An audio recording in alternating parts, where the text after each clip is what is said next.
Let's go! What's up, everybody? Welcome back to Bingetown TV. My name is Kyle, joined by Kathleen and Luke to discuss episode 7 of House of the Dragon, titled Driftmark. So this is a lot of juicy material from the book. A lot of crazy stuff happened in this episode. There were obviously some changes from the book. I think they nailed every single one of them, for the most part, I guess. And it's still early because the IMDb ratings kind of take some time to level out. But right now, I'm fairly confident this will end up being the highest rated episode of the season so far. Obviously, episode 9 and 10 are usually big dogs, but I think I agree with that assessment. We got a little bit of everything. You know, we got intrigue, we got fighting, a little bit of laughs personally. I think the only bad thing was really the fact that, again, it's just so dark. I don't know why. And it's Miguel again. He directed The Long Night. That's episode in season 8. That was crazy dark. I don't know what his deal is with that shit, but that was the only real negative I found. Overall, I just love the episode. So I think it was the best episode of the season. I Hey, rewatched it and I was just, it felt like I was watching it for the first time again at the level of excitement I had for it. You said it well, like there was everything you could ask for. This was peak political intrigue, not just for Game of Thrones, for any type of show. It was awesome. There were consequences that played out. There were twists that we didn't see coming, and we're finally setting the stage where we're going to have team black versus team green. And it does finally feel like all the pieces are going to be set. I know we have one more time jump once we get to next episode. So I think episode 8 will have all of our actors, the players will be there. And it really feels like we're gearing up to the start of the Dance of the Dragons. And besides the laughably bad lighting in this episode, and it was bad. Like I Yes.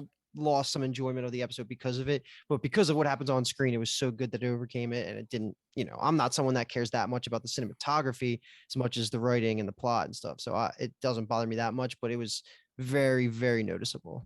it's like I don't care about the cinematography, but I need to be able to see it. Yeah, exactly. But I noticed the choices. This is just falling off my head. I noticed the choices that they were making to make it look like, okay, it's getting later in the day. Like this was one full day, so they wanted to make it look like night.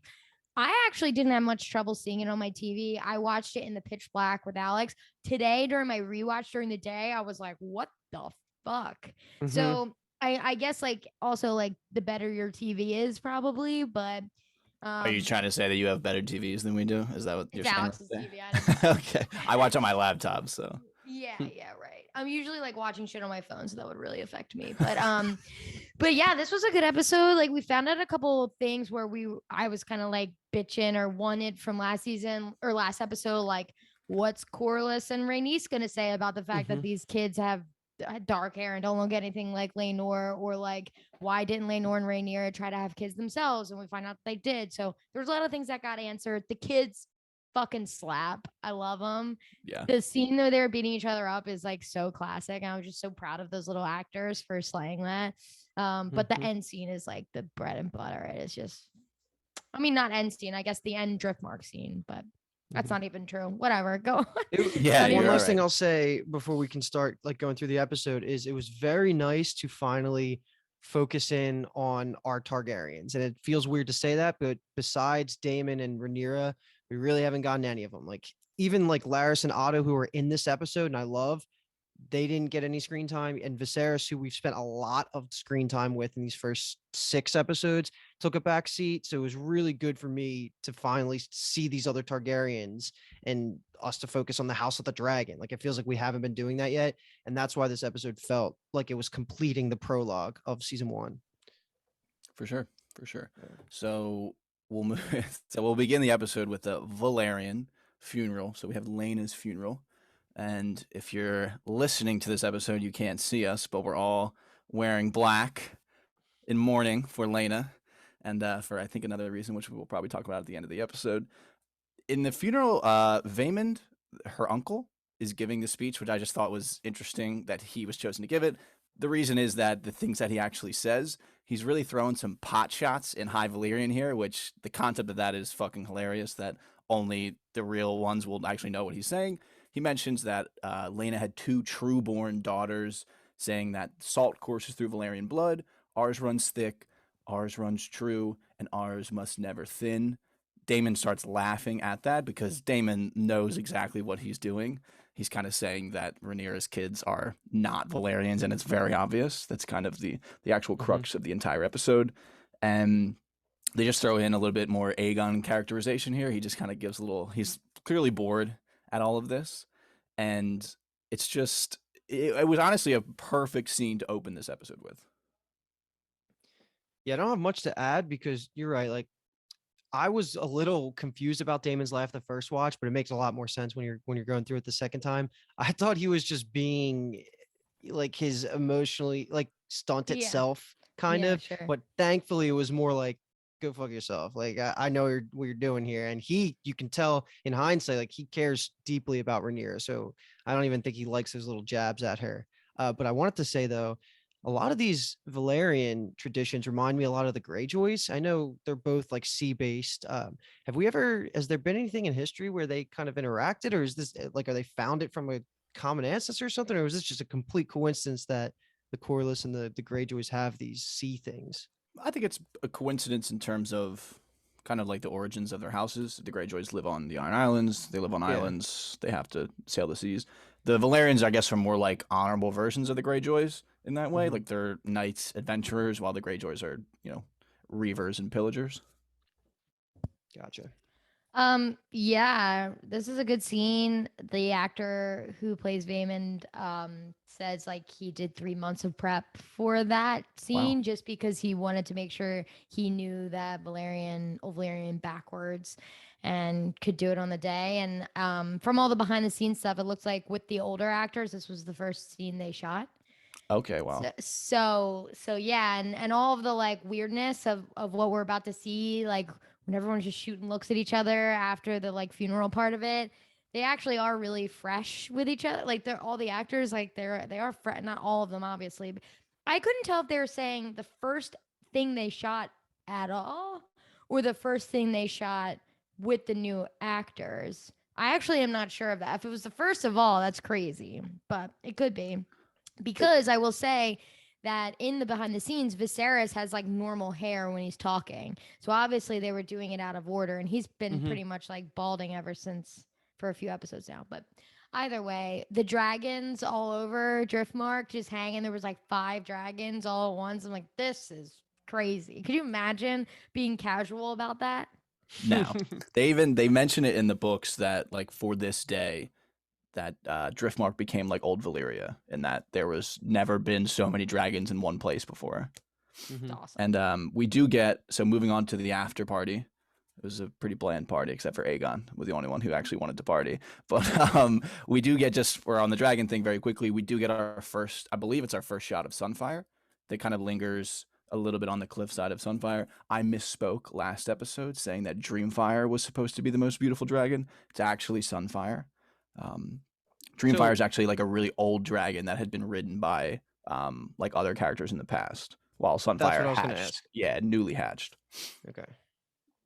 Okay, so the party is just fucking insane. I'm curious. I didn't dive that much into the behind the scenes, so I guess I'm a little curious of like I don't. It couldn't have been one continuous take, but there's a lot of things happening, and people are moving across set and diving into different interactions. And No, they said it was days and days, and like one day you're shooting this person's coverage, one day you're shooting that person's coverage, one day it's pouring rain, one day it's not, and they said like, I think it was Sir Kristen Cole, like they were like, actually they say Fabian, but isn't that Sir Kristen Cole's name in real life? yeah, But then I think they shoot to like a wardrobe person or like a shooter. I actually I missed the name, or I missed the his title, but his name was Fabian too, and he was like, it was hell, like because you got to make them all look the same, but it's like dark one Mhm. day, beautiful one day, raining one day, and it's all different days, so everyone looks different. You have to try and match it up somehow. It looked great. It looked Yeah. so good. Rhaenyra has like nowhere to be. She's like, I don't Yeah. belong anywhere here. She's just like at least she has her kids. She's like, those belong to me. I could I could go to them. Mhm. But yeah, she's all alone, especially with Laenor just like dunking himself in the water. yeah, that was fucked up. So R.I.P.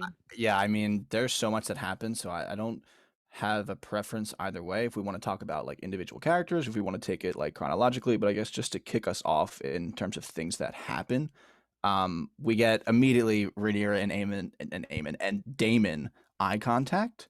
That there's obviously something behind that. It's been 10 years since they've seen each other, but she heads for Jace, like you mentioned. Her kids are kind of the only thing that she has, and this is just a scene where Jace, we leave last episode of him like, am I a bastard?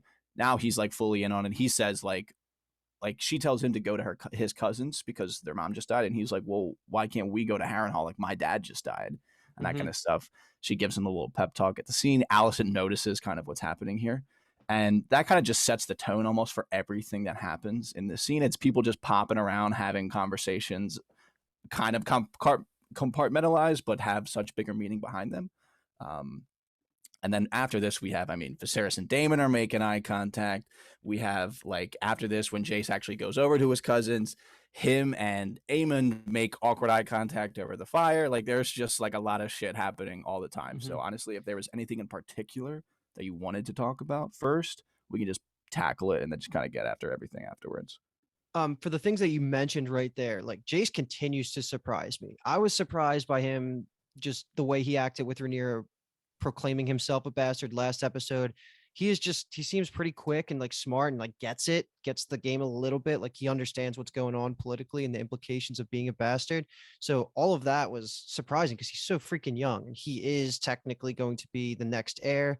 So like his opinions on things matter, and having him be team I'm like a real heir is important, or else everything kind of falls apart. But one thing I want to throw out there is Otto, who we didn't mention, is now the Hand of the King again. That was kind of we were on track from that. Is just so observant, and every time you see Daemon and Rhaenyra like doing anything, he's aware, which is awesome because that's just his thing. He sits in the back, he kind of looks, and he takes in this information. He's like the schemer. So it's good that even though he didn't say, he gets the one line to Daemon saying like, sorry for your loss. But besides that, like it's all in his head. You just have to read his facial expressions, and I love his acting. So I'm back. He's back, and it's good to see him here. Agreed. For sure. Kyle, do you have anything to say on that? I'll jump into some other things if you have anything to say on his. No, I mean, I just with speaking about Jace, I just thought it's interesting as well seeing Luke, little younger brother, and his conversation with Corlys, along the similar vein of Corlys is like, hey, like this is all going to be yours one day, like you're gonna be you're the heir to Driftmark, like you'll be Lord of the Tides, and he's like channels his inner Jon Snow, as every joke around the internet is being made, that he doesn't want it because he actually has like a very reasonable reason too. It's very kind of great perspective from a young child being like, I don't want to be the Lord of Driftmark because that means everyone else will be dead. And I have so much to say on that.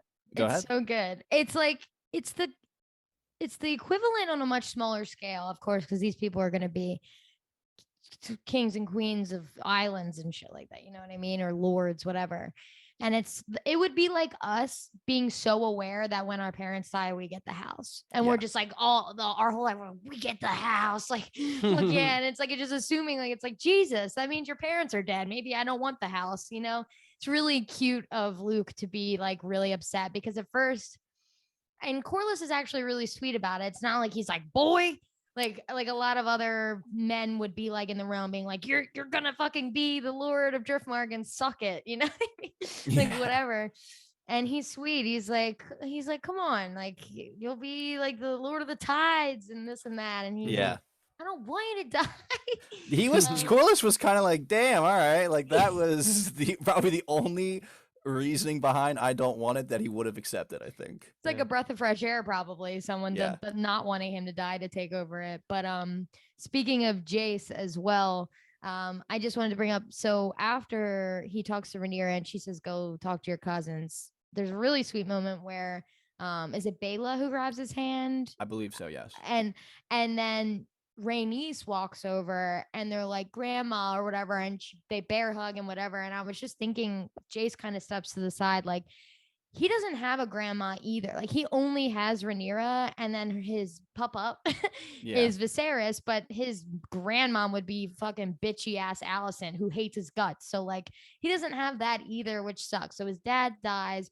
His cousins at least have their grandma to like be upset with and everything. And poor Jace, he's just like so alone. I mean, and him and Aegon share an interesting look over the fire as well. And I thought Aegon was maybe gonna like That was Amen, console. wasn't it? Oh yeah, Yes. Amen. Yeah. Sorry, Amen was gonna like maybe console him or something, but he didn't. They didn't say anything. Yeah. I really think that I think that you read that to seem in the same way that I did, and that it felt like he wanted to say something, Yeah. but almost like, and I'm just completely, guessing and making this up, especially because of what happens later, and that he almost is like hearing his mom's voice in the back of his head, and Yeah. like she wouldn't want him to do that and like become buddy buddy with him in that situation. So he kind of bites his tongue a little bit.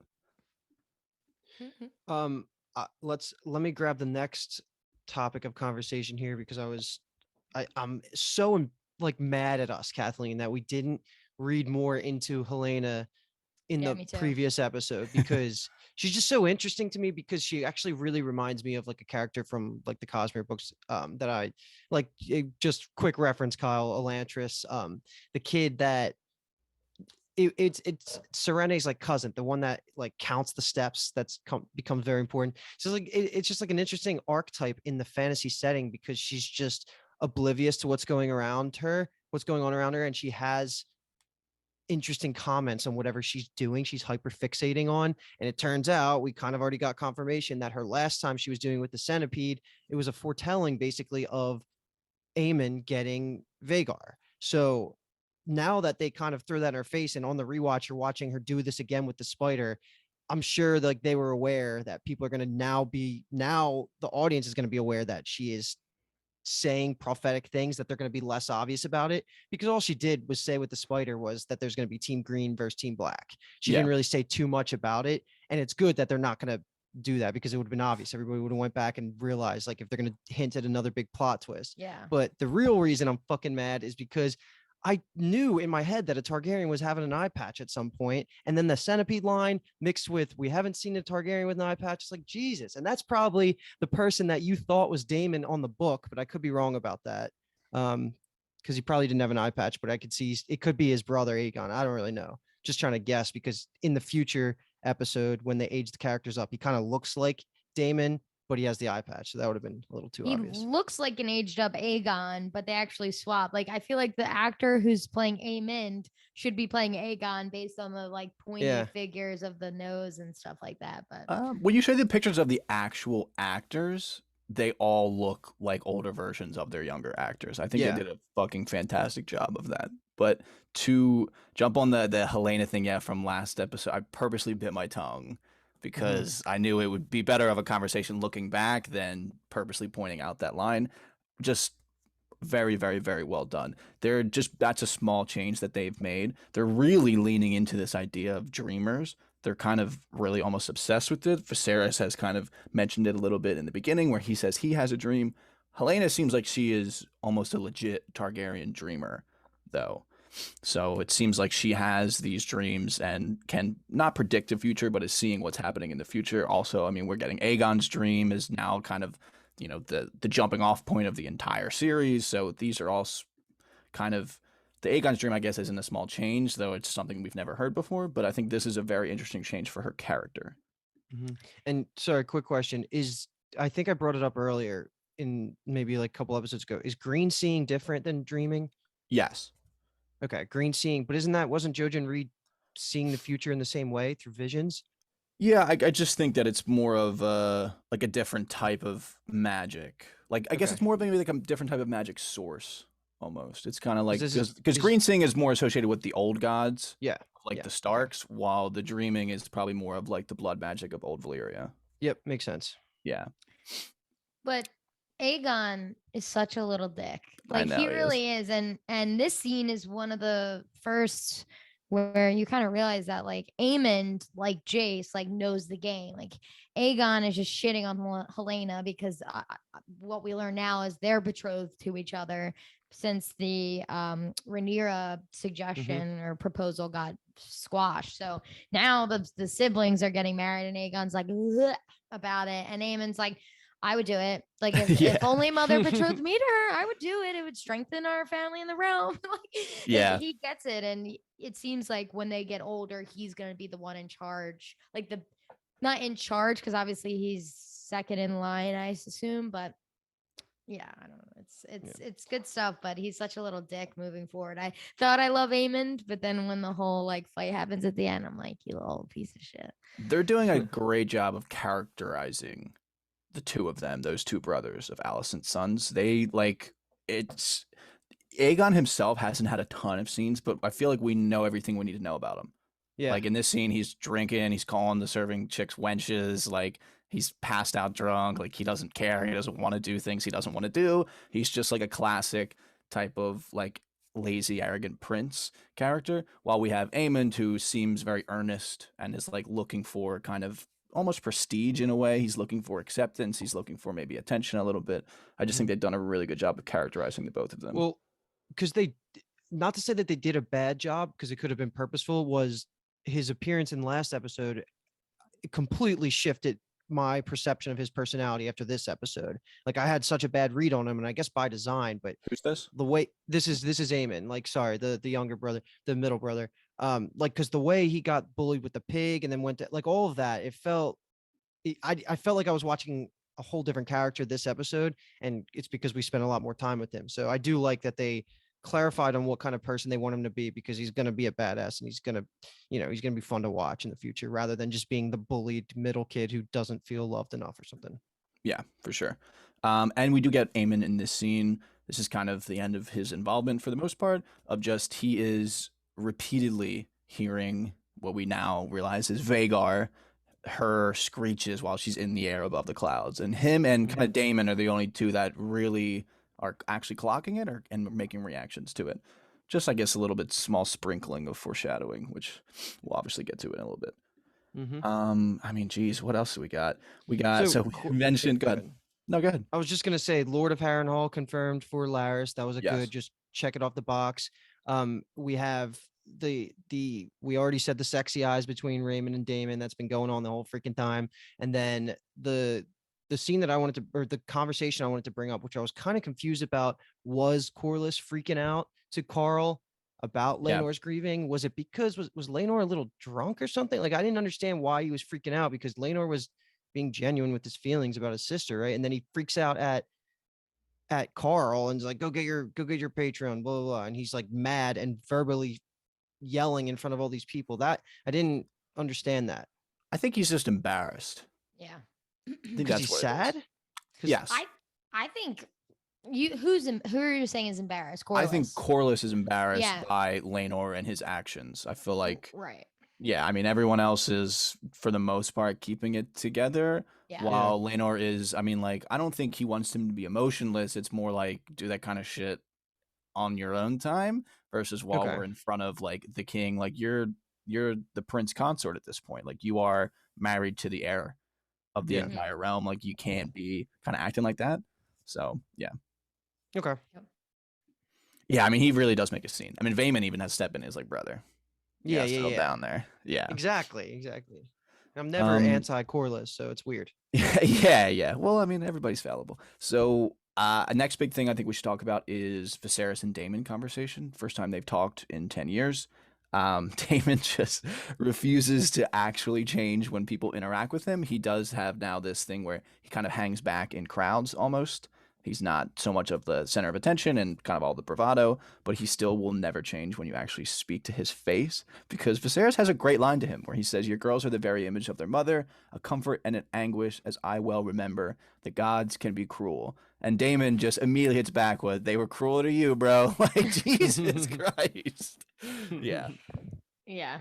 I don't have much to say about it other than Daemon is just so interesting. Like Viserys again being like, "Come home, come on. I got a place for you in my court." He's just like, "I don't need anything."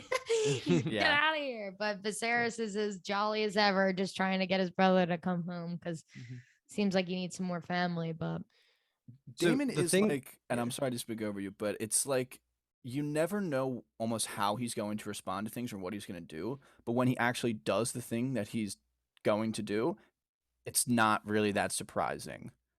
Like every time he has an interaction or something, like a decision to make, there's like 18 different possibilities with him, and any of the one he takes, it just makes sense. Like it's like, oh, of course he would do that. Yeah. Yeah, true.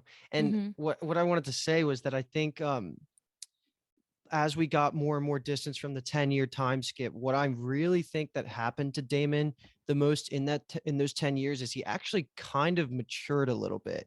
And the only reason I'm saying that is because when we looked back pre 10-year time skip, in my head, like Damon was potentially like kind of pure evil. Like I didn't want that because I thought it would be less interesting than if he was gray, like he kind of is. But I think during the 10 years, if anything happened to him at all, it was that he did mature a little bit. And then that kind of speaks to what you're saying. He hangs back a little bit now rather than throwing himself into the center of attention. He's a little bit more calculated, and he does seem like less evil. I don't know, like the conversations he has with Rhaenyra, like he's not out here saying, I'm gonna go murder Laenor at the first hint of that plan. Like, I don't know. I think that's what I am taking away from the time skip for him. And it does seem to hold. And until I get more information about him, like being self-interested, I feel like that's kind of what happened to him. And that's good Totally because agree. that means that Lena added to some character growth for him. Yeah, Agreed. for sure, for sure. It's honestly, yeah, it's very nice to see. Although they have cut some things, and when we talked about it last episode of him having that moment with his daughters afterwards, Mhm. it's a calculated decision, which I guess will maybe pay off. Maybe not something we actually see pay off, but just kind of more of an idea that might pay off. Because that I feel like would even more lean him towards like he's so different than he was in the beginning. Yeah. If we had that scene actually as canon in it. I don't know. I've also heard a very cynical take that they're cutting a lot of those scenes because they're going to put them in like an extended edition that you like need to pay for and like buy on disc to actually watch. But I don't know. Who can say? Ridiculous. Discs. Yeah, I know. But same old Damon. Just want to mention that Luke, you had mentioned earlier that Otto kind of expresses his sympathies to Damon. Damon's clapback is fucking incredible. He says, "No matter how fat the leech grows, it always wants another meal." These motherfuckers just hate each other, and I am just living for it. It's such a great rivalry.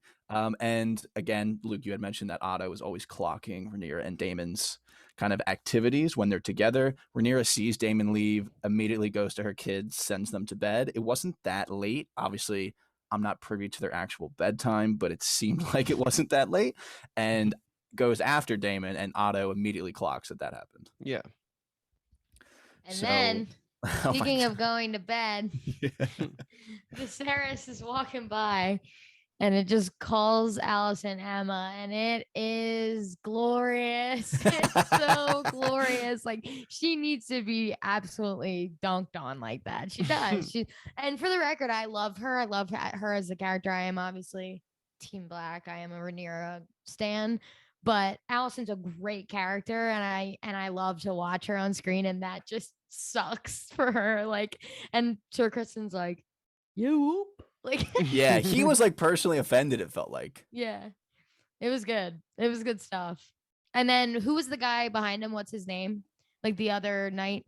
Oh, that's Sir Harold Westerling. He's Yeah. the Lord Commander. He was like, should I be watching Queen Allison? Yeah, yeah. It was very graceful from the Lord Yeah. Commander there. Yeah. He's like, nope, walks away. Yeah, and he does, as I guess small thing to mention is that he does tell Kristen Cole that he has the Night Watch. Yeah. So, I mean, because it feels like Kristen Cole has been acting almost roguely, only under the orders of Allison. So I think it was purposeful to show that like he still does take orders from someone. He has a senior, like superior officer that that is still technically able to give him orders. And that Didn't happens seem like twice it at this the episode. end. Yeah. Yeah, that's true. It does happen again. Yeah. And I'm actually excited to talk about the second time as well. And I guess too. yeah, the last two quick things, I guess, are Otto finds a drunk Aegon, and that is the heir to the Iron Throne that he is working so tirelessly for, and he's obviously sick of his shit.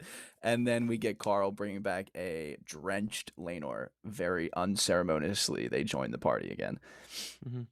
And also, I forgot to mention this as well under the Aemon talk that Aemon tells Aegon when Aegon is talking shit on Helena that she'll be your queen one day, or like she's your future queen. So they're kind of all in. They're all in on this propaganda that they are going to be on the throne. Like it's Aegon's birthright to be on the throne. Wow, I did not even put 2 and 2 together with that. That's what that was. Like I totally clocked that. I knew it, but I didn't think like, oh, that means that Aegon's the true heir, which he technically is So after Rhaenyra, I would assume. Oh, but they're saying even next, like he's first in line. That's the way I took it. Because I mean, that's what Allison, I'm sure, is pushing to them. Yeah. I mean, that's what Otto believes too. Yeah, let's move along because I'm a little confused on that still, but because Okay. I don't even know like where I'm at because I misread that whole scene, but I think you guys clarified. Then it got more complicated right there. Well, because So- Kathleen's trying to work her way through the succession. Yeah, whatever. I'm just gonna let it happen. It'll all get ironed out. Yeah. Yeah. So we now get the after party in the hall of our favorite couple in Westeros. We have Rhaenys and Corlys are discussing kind of Lena and just where they're at. They're kind of taking stock a little bit. Rhaenys is obviously completely dejected about everything that has happened. She is looking to blame Daemon for everything, and Corlys is again showing this completely ambitious side to him where it seems like it drives all of his decisions, and they get in a little bit of a spat over all of it. Yeah, I hate seeing mom and dad fight. It's the first time we got it on screen. So sad.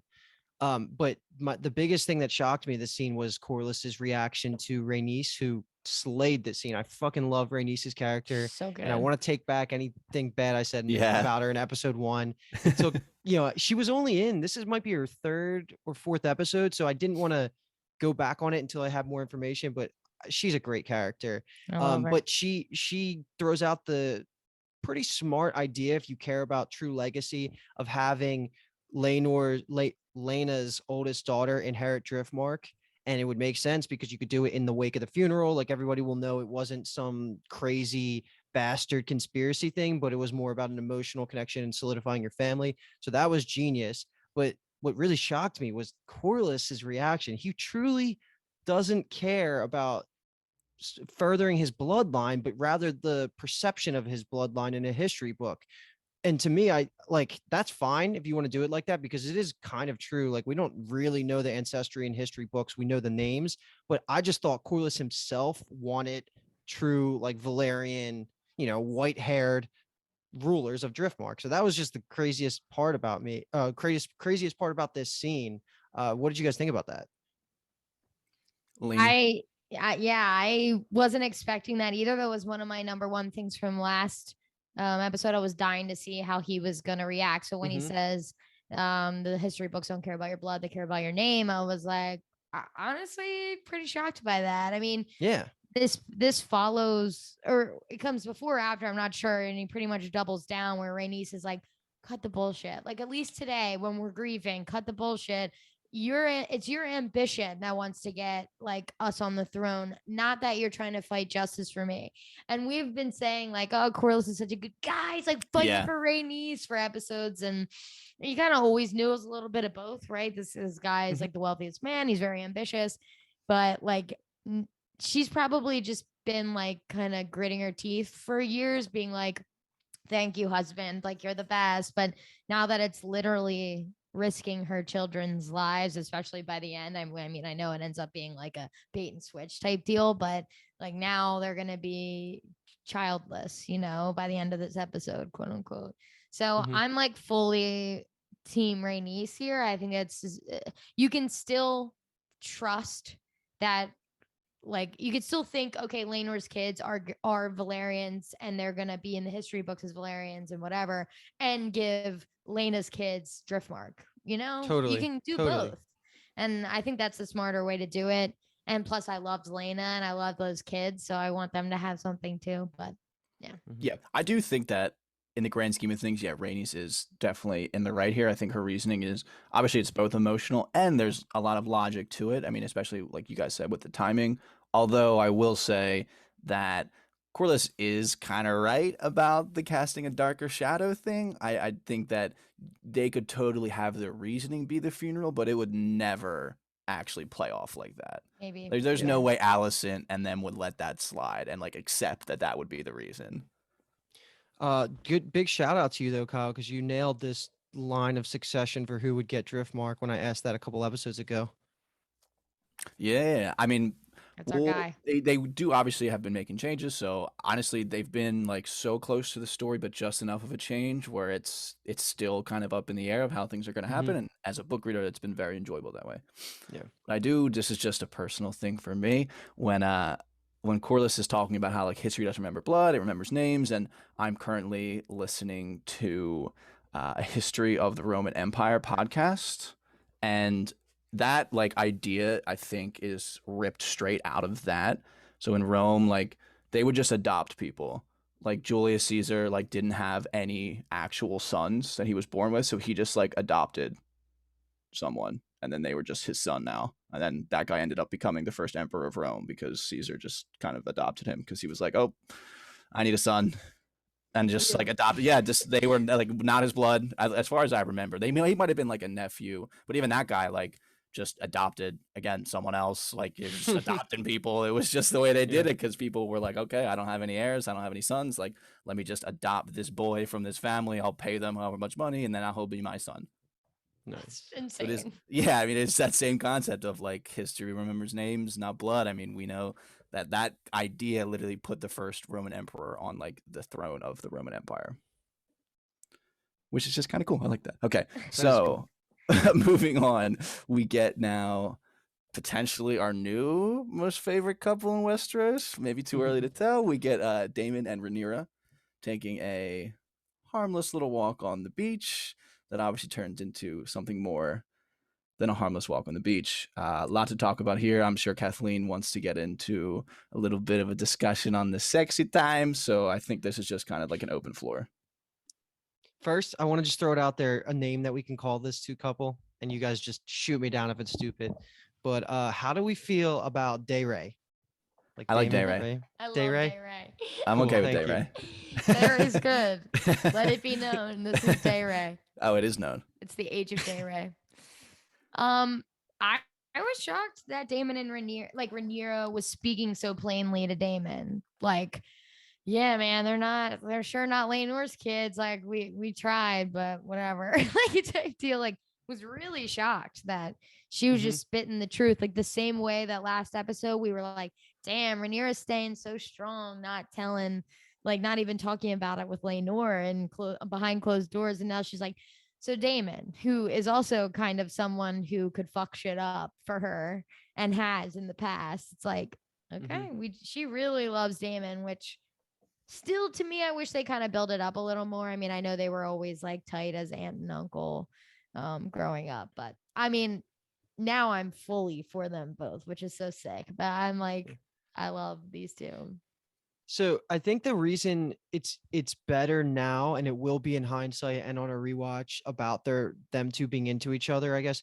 Rhaenyra is clearly just actually like attracted and into Damon. Like that's a thing. And I think it was weird because in the beginning stages of this before they hooked up for the first time, we didn't know if it was going that way. So you weren't attributing signs of them showing some sort of attraction towards each other to it because you kind of wanted to deny it. We didn't know where they were going with the show. But Yeah. now that I think it's this obvious and she's this explicit, like, I needed you, I wanted you, why did you leave me? Like this, she was into him when she, before the time skip. So I think on a rewatch, when you can attribute everything to actually being full attraction, it will look it will make more sense, I think. But I don't know. I'm gonna have to do a rewatch eventually. But what I want to say about these two is it's like I'm shocked at how the general consensus of people are down, which is cool Yeah. because I'm willing to totally separate the incest and characters and stories, but I'm just surprised that the general consensus on like Twitter or Reddit is hell yeah, even for people that didn't know that this was coming. Just a very interesting 2022, man. What a hell of a time. But yeah, it's still like kind of what I wanted, right? Like we want these two powerhouses and great characters to be together, but it's just weird. But let the incest thrive. Who cares? So I think now you just like kind of justified it for my thing. What I was worried about, now let me justify it for you. Back in the day, it felt like Rhaenyra was so young. There's no actual war happening. Like the dragon, the war between the dragons, right, wasn't happening yet.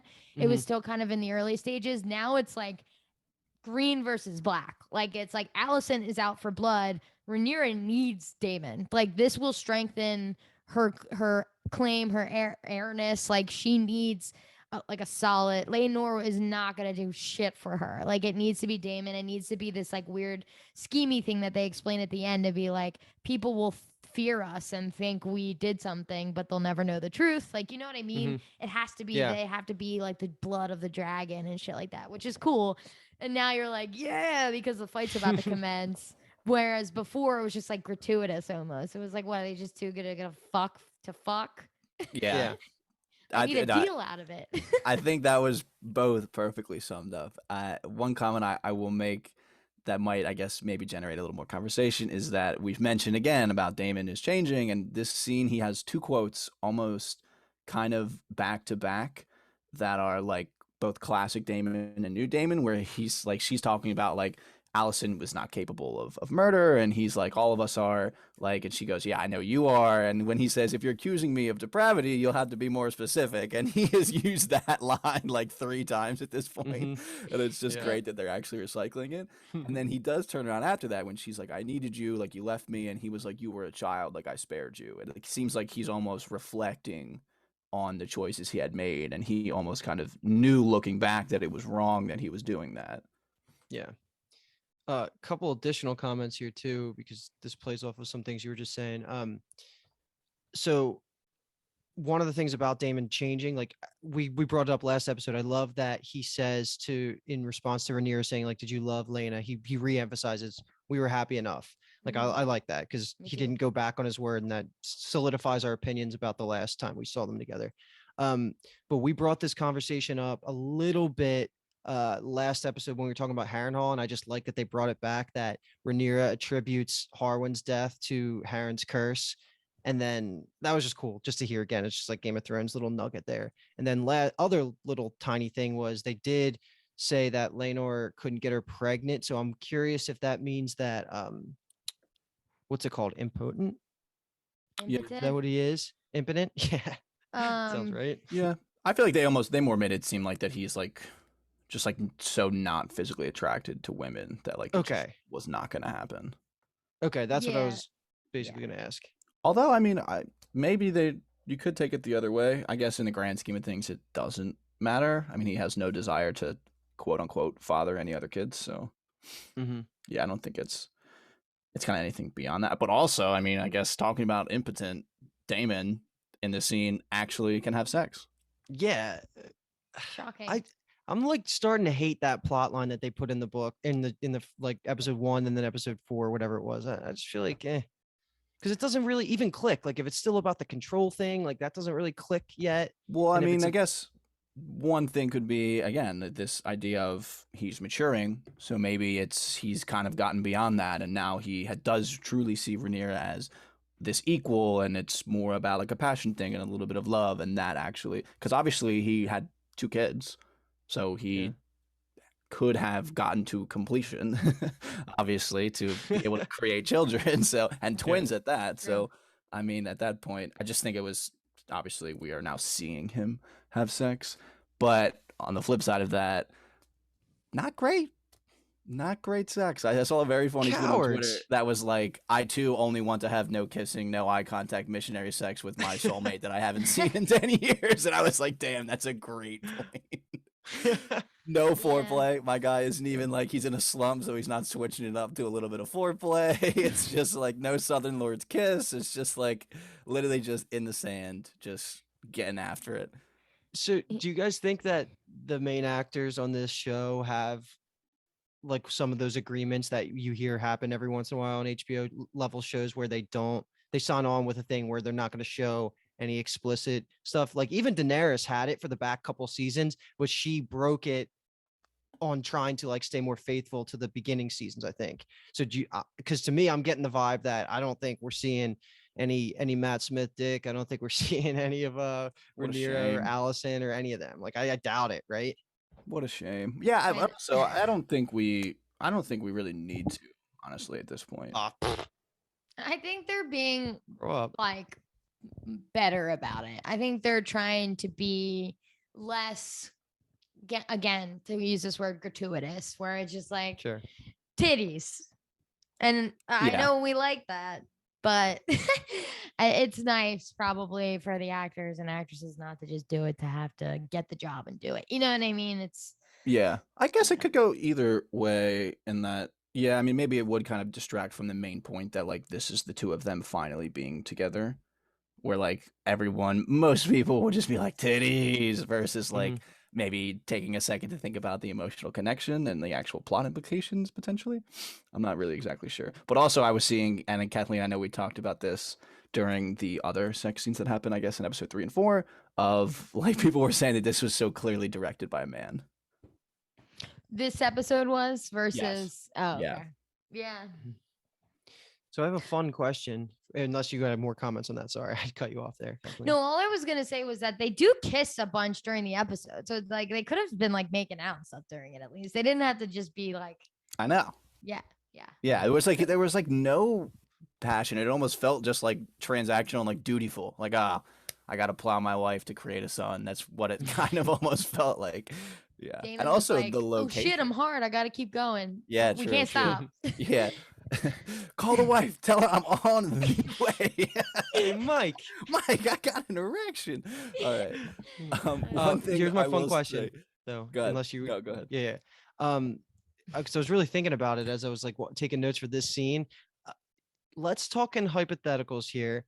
What does Rhaenyra do if Harwin is alive right now and she has this reconciliation with Daemon before they hook up? Does she still like go through with it, or does she have, because she refers to Harwin's thing as like her fling with him or whatever, them hooking up as joy, like she says I found joy elsewhere?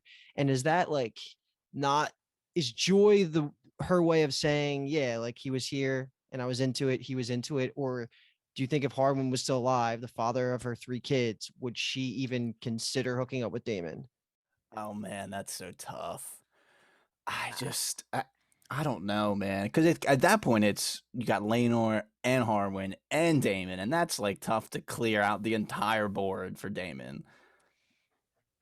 I think she genuinely likes Damon too. So that would be 2 men she's now juggling. It's not like 2 duds and Harwin who she's into. It's like 1 dud being Laenor, Yeah, Harwin who she's into, and Damon who she's been into for a billion years. So that's tough. she could fuck around and just be like, "Hey, like, I'm Aegon the Conqueror reborn. Like, I'm gonna take my uncle as husband number 1, and I'm gonna take Laenor as husband number 2, and then maybe Laenor, they do the whole fake the death thing, and then she's like, oh, you know what? I kind of miss having a second husband. I'm gonna take Harwin Strong as husband number 2. That would be like the biggest power move like, ever made. So she would totally think about it, and we've seen her kind of have this ambitious side to her. So maybe she would actually try to go through with that. So I thought that's what she was proposing for 1 second later. Like I thought she mentions what's his name with his wives. So I was like, his sister wives. I was like, oh shit, she wants to have both. Get you a girl who could do both. And then Yeah, she was yeah. like, he's like, nah, we gotta kill Laenor. I was like, oh, never mind. Yeah, he shot that down immediately. And the only just, I guess, very small funny comment, just as I was watching them like kiss on the beach, I was like yelling, like, don't do this here. Like, why are we doing this here? I was so anticipating them getting caught in some way. And when the camera flipped to like behind them in the dunes, like kind of far away, I literally thought it was going to keep zooming out to like Vaymond, like watching from the dunes. And then we were going to have another fucking dramatic issue on our hands. Me too. Well, the But, camera work that flips to Aemond after this, when he goes Yes. to Vhagar, it did. I thought it was because he saw him. Okay, yeah. Yeah, but it didn't work out that way, which thankfully, because that just Yeah, that would have been there's a other mess. stuff. Yeah, there's that would other have been a stuff to mess. get But to. that's a perfect segue into that stuff. So I just we've mentioned before that the use of the F word has been a little weird whenever they do it. I think that this was the best fuck they've dropped when he just like kind of like mouths like fuck before he climbs down over the thing like to hype himself up a little bit. I thought that like it felt like it fit way better than the other ones. Yeah. And these just flying scenes were fantastic. Dude. Just I mean I knew it was coming eventually, and it really just exceeded my expectations completely. I was spoiled that he was gonna get Vhagar after Lena. I just a little too much digging by me, which I was Ugh. mad at. 'Cause Look I at really you. what I was doing was I wanted the history of Vhagar. Last episode, I wanted to read up on how Lena got him before we recorded, and you get kind of when we did record, gave a little bit on how someone could like bond Yeah. with a dragon, whatever. So You I know, didn't really need to. you can just use me. I know, but I was just like so curious and I wanted to know even more than that. Like I wanted to know just like vast history of this dragon. And right at the top, you know, on like wikis where it's like Yeah. dragon Yeah. riders and it says everyone. I was like, fuck. So I was so that's why I didn't even try to guess who would claim him last episode because I already knew. Flop. My comments on this scene are I was blown away. I thought this was a top 3 scene of the show.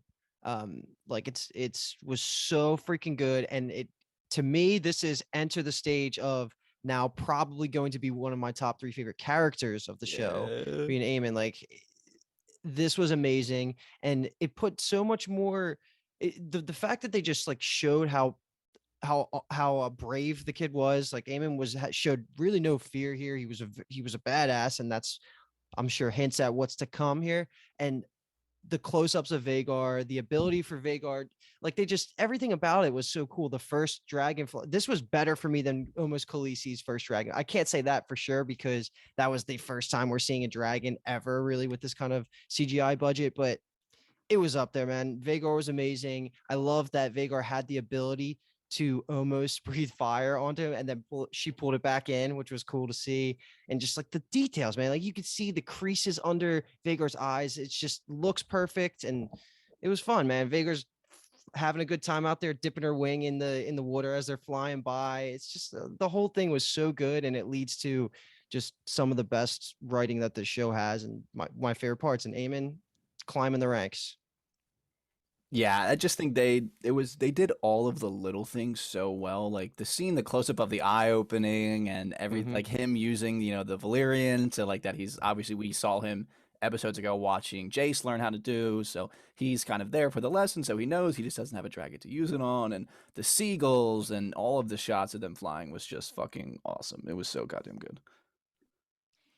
Yeah, I mean, I'm kind of moving us along, but we can stay there. But Yeah, I just you're want to good. say, like, his confidence that builds from being able to do this, from like conquering Vhagar, basically the biggest, oldest dragon. Like, it just changed him. It just absolutely Yes. changed him. 100%. And look, and that I think you said earlier when you were mentioning it feels like a different character, whether it's by design, and I think totally by design. And that he hops off the dragon's back now, and everything that everyone would make fun of him before is just no longer true, and he feels Yeah. that. I mean, he was just conquered everything that he was ever like anxious about in his entire life. And in the books, they even say like before he's going here that Viserys is like, oh, like it'll be nice, we'll all go for the funeral, and like maybe the young lad will, have some balls and claim a dragon. Like who can say? Like maybe he'll take an egg or something like that. And Aemon, in the back of his head was like, I'm not fucking taking an egg. Like I'm taking the dragon, and does it. That's so freaking Damn. badass. Yeah, he's a fucking beast. And I mean, perfect encapsulation is right when the scene starts of the twins are there and they've woken Jace and Luke to confront him, and they go, I'm not exactly which ones who says it, but they say, it's him. And he just goes, it's me. I was like, dude, let's go. I started cracking up. I was like, holy shit, I love this guy. This scene was like, we're talking all of it now, right? Oh, Like, yeah, the yeah. whole 100%. fight. Yeah. So to me, the funniest thing about this entire scene was after it starts escalating with the girls, you just see Aemon just like hard punch. It was either Jace or Luke and broke his nose right in the face. And just like the sound, like in the cinematography of that moment was just laughable to me. I don't know. The whole thing was just crazy, but he did, he held his own 4 against 1. They started kicking the shit out of him on the ground. Then weapons get involved. And I was on the edge of my seat this whole time because I didn't know where this was going still at all. I didn't know who was going to win, if someone was going to die. It was tension and it was good. Obviously, I didn't think Aemon would die after just claiming Vhagar. So that was just really fun. And to end it with with the knife slash to the eye, I just felt so sick. dumb. It was awesome, but I just felt so dumb because the second that happened, I was like, duh, I've been seeing an eye patch for a year in promotional shit. Like I knew this, and I just felt like a bad podcaster at the moment. That's funny. I didn't know anything about the eye patch. I must have missed every single one of those promotional things. But soon as he punches one of the girls in the face, I was like, I fucking hate this kid. And then when he gets the rock and he says, "You will die screaming in flames," just as your father did, I'm like, okay. Yeah, he he's was a little holding on to loco. that one, wasn't he? He's a little loco. Yeah, he's been definitely waiting to say that. It's just, and he also, I mean, they also, again, they do this stuff so fucking well with the show of these little things where he is getting pounded by the four of them until he uses his legs, like Kristen Cole was yelling at them in a Yep. previous episode, and you can tell that he is like much more of a trained fighter, which was something they were harping on again in that episode of Harwin Strong confronts Kristen Cole about this, that he is really only training Allison's kids and not training Rhaenyra's kids, and it shows in this scene that Aemon obviously has way more battle training than they do. When little Luke just runs up screaming, he's like, ah! It's like straight, like that's the first that made me laugh out loud of little Luke. The second one was when Allison is coming with the dagger and he just screams at the top of his lungs. Rhaenyra's kind of like covering him up, but he's just like, it's so fucking funny. Like it's so good. This episode from this moment on is absolute chaos. Oh, it's great too. And just throwing this out there as a topic of conversation for later, I'm pretty sure it was the older of Lena's daughters that threw the first punch. The older twin. Yeah. I It's think more- she so started as the much as- combat, right? As He much as pushes her. I know about the daughters, it's more likely that it was Bela than it was Rhaena. But although Rhaena was the one who probably would have stood to inherit, if you want to say that, Vhagar, since she was dragonless, and Lena had that conversation with her about, you know, you'll probably have the same path as me, having to claim a dragon. So I think it's just in general, it's just, I mean, it's an emotionally charged scene. They're literally just lost their mom, and now they have their cousin, who they don't fucking see this guy as their cousin or whatever he ends up being to them, and he just stole their mom's dragon. And it's like on the same day that they just buried her. So it's like, what the fuck? So everyone's fucking kind of a little bit wacky at this point. But also, I mean, he absolutely socks either Rhaena or Bela. And then it's just, I mean, good on Rhaenyra's kids for being like, okay, like it's on now. Like we're fucking getting this fight. That was fucking crazy. I don't think she starts it. I think Aemon pushes one of the boys and then the boy tries to punch him. Like I think Aemon starts the other stuff. But I mean, when does he start calling him Lord Strong and a bastard? In the middle of it, right? Like after punches were already thrown. Because Yeah, that was already the rock in hand, I think. because Luke's like, my dad's still alive. Yeah, It's yeah. so And he sad. looks at Jace and it's like, ah, like he doesn't know. Yeah, Lord yeah. Strong. So I guess just at the end, small thing is that we get Howard Westerling, the Lord Commander, just late as can be to the scene, and it's just horrified at what he sees. He knows that his neck is probably firmly on some type of chopping block, since that's kind of like the sole thing that they're responsible for. And another little funny thing is that in the books, it's actually young Joffrey who confronts Aemond about getting on Vhagar. It's literally 3-year-old young Joffrey is who like starts yelling at him and shit, and they get a little tussle. And then the brothers come out and the knives come out. It's just, obviously they've changed the ages, so Joffrey is an infant at this point, but it's just funny to think about. Question before we dive into this. Oh yeah. When Allison's losing her mind, right? When they're trying to figure out what to do, who to blame, who should be punished. Jace is technically higher in the hierarchy than Aemond, right? Aemond's, Oh yeah.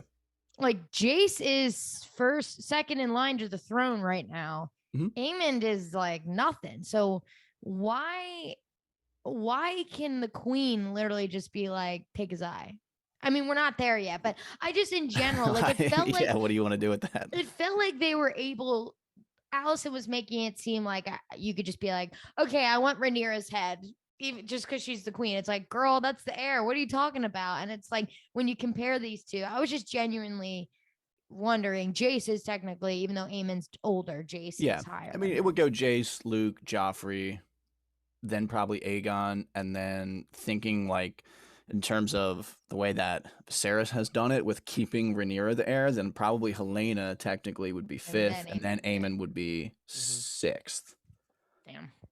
That's That's kind of a why. hypothetical. I don't know if that it ever really gets laid out like that, but I think that's the way it would Yeah. technically go. And also, I think it's a combination of Alicent, like you said, is going a little fucking crazy. She's looking at her. I mean, I mean that scar is gnarly. That is his face is swollen, like he looks like a mess. So obviously, as a mother, she's freaking out a little bit. And I think another part of it is that they're really pushing this idea. They pushed it last episode in the small council meeting that Alicent actually wields a decent amount of power because of the way Viserys is, in that he's so much of a pushover that she has kind of filled a little bit of a hole in where he could be guiding things. I mean, she's even like thinking that her sworn shield has priority over the king, like what the king says. So she's definitely going off the deep end a little bit and is a little bit kind of gotten used to this level of power that Viserys has let her have, and that he's such a happy-go-lucky guy until these kind of scenarios where he puts his foot down, and she obviously is not going to take that well. Is that satisfying? Yeah, that was good. I mean, I just loved one by one, like Viserys is fucking pissed as hell. Then Corlys walks in and is like, "Hey, what's going on?" Then Rhaenyra's like, "Jace, Luke." Every one by Yeah. one, all the adults walk in the room and it's like, "What the fuck is going on?" And it's like a true family meeting where they're trying to figure out what kid hit who. It's awesome. Mhm. It's so Yeah, good. I mean, it's awesome and it's a absolute mess to try to talk about in any type of structured way. So I don't even know what we want to do about this, but I guess to kind of mention what happens in the beginning is that Viserys is obviously pissed and he's asking the Kingsguard who had the watch, and it was Kristen Cole had the watch because Harold Westerling tells him before Viserys goes to bed, Cole, you have the night watch. And he's trying to defend himself of like, we would never expect princes to attack each other. And Viserys is obviously like, dude, shut the fuck up. Like, that is not how this works. And I'm just curious if we'll ever get an answer to like, what was Kristen Cole up to? What was he doing while he was not on his post at the Night Watch? I feel like they're almost kind of pushing this idea that like Kristen and Alicent may be fucking fooling around on the side a little bit. That would make no sense with Allison's righteousness. Like she would have no room to talk, that fucking bitch. I mean, Kristen feels like comfortable enough to talk to her and call Rhaenyra the C word for YouTube purposes. But like he obviously feels comfortable enough around her. So I'm not like shutting that down by any means, but that would I'm be just curious of what you thought I by me agree. throwing that idea out there. Yeah, I mean, that would be fun. it's come to light recently, I think over the last week or something like that. Olivia Cook, I think is Allison's actress's name. Mhm. She says that I think she's quoted saying something about there was like a love of Kristen Cole by young Allison, right? Like, didn't that? Oh, you know what? Yes. They tried to say that that was another part of the reason why Alicent was so mad at Rhaenyra was that she was in love with Kristen Cole and Rhaenyra knew that and still fucked Which him. they did a horrible job of showing. Is all I Yeah. wanted to really say is I don't think you can just write that off as something an actor on the show said. Like they didn't show that. That's all I wanted to say. So, but if it is turning out that they were banging and he should have been on his watch, then I guess there's way more weight to that. Yeah, I mean, But I I don't could know. see that being a small little change that they make. And again, I Yeah. think it would purposefully make Alicent a hypocrite. I mean, she is, like you said, Kathleen, she's putting herself on this pedestal of righteousness.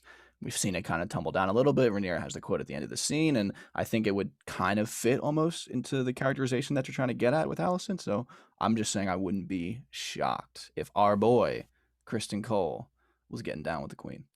And would that be the most beautiful bang in Game of Thrones show history? The two of them? Maybe. Yeah, Maybe, it's up there yeah. with John and Danny, right? Like it's right there. Yeah. I mean, his handsome coefficient is off the charts. So I mean, She's so beautiful too. that's yeah. I mean, But Danny's yeah. the goat. Yeah, But that's where it's tough because Daenerys is definitely one of the most attractive women ever in the show.